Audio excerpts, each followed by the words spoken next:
নমস্কার বন্ধুরা, আমি চন্দ্রা। আপনারা দেখছেন চন্দ্রাস কিচেন। বন্ধুরা, আমার কিচেনে আজকে রয়েছে ঘেটকুল বা খারকুন পাতা বাটা। তাহলে চলুন বন্ধুরা দেখে নিই ঘেটকুল বা খারকুন পাতা বাটতে কি কি উপকরণ লাগে।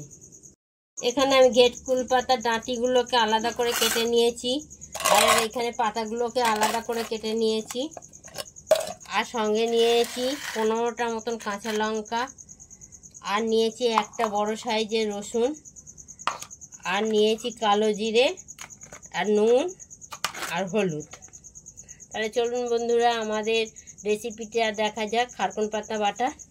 বন্ধুরা, আমার কড়া গরম হয়ে গেছে। এবার কড়াইতে আমি তেল দিয়ে দেবো।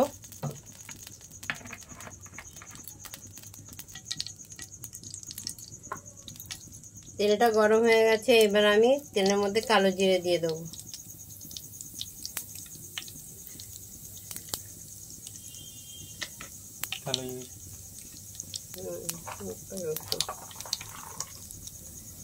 এরপর আমি তেলের মধ্যে রসুনগুলো দিয়ে দেবো।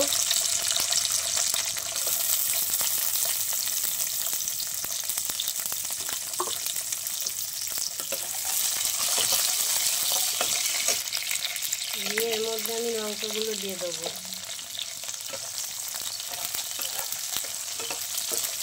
কালো জিরে, রসুন আর লঙ্কাটা আমার অল্প ভাজা হয়ে গেছে। এর মধ্যে আমি ঘেটকুল পাতার ডাঁটিগুলো দিয়ে দেবো।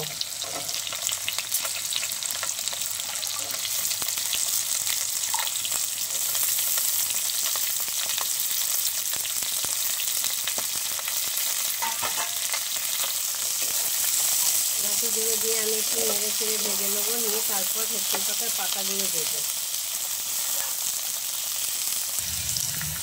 বন্ধুরা, কচুর ডাঁটিটা আমার ভাজা হয়ে গেছে। এর মধ্যে আমি খারকুন পাতাগুলো দিয়ে দেবো।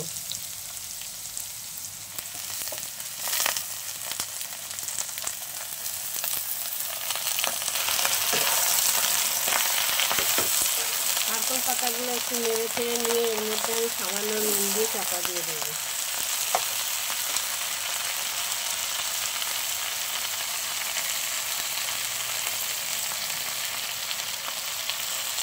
পরিমাণ মতো 1/2 চামচ নুন দিলাম, আর সামান্য একটু হলুদ দিলাম। দিয়ে এটা নেড়ে ছেড়ে আমি এবার চাপা দিয়ে দেবো।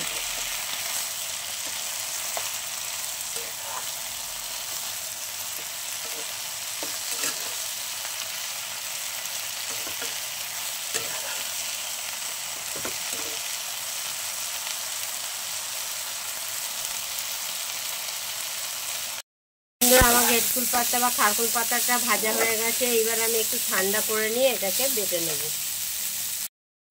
বন্ধুরা, আমার ঘেটকুলটা বাটা হয়ে গেছে।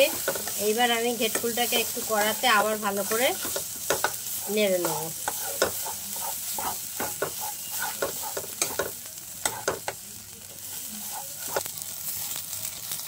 বন্ধুরা, আমার ঘেটকুল পাতা বা খারকুন পাতাটা হয়ে গেছে। আপনারা একবার হলেও করে খেয়ে দেখতে পারেন। আশা করি ভালো লাগবে। ভালো লাগলে লাইক করুন, কমেন্ট করুন। আরও নিত্য নতুন রান্নার রেসিপি পেতে বেল আইকনটি প্রেস করুন। ধন্যবাদ।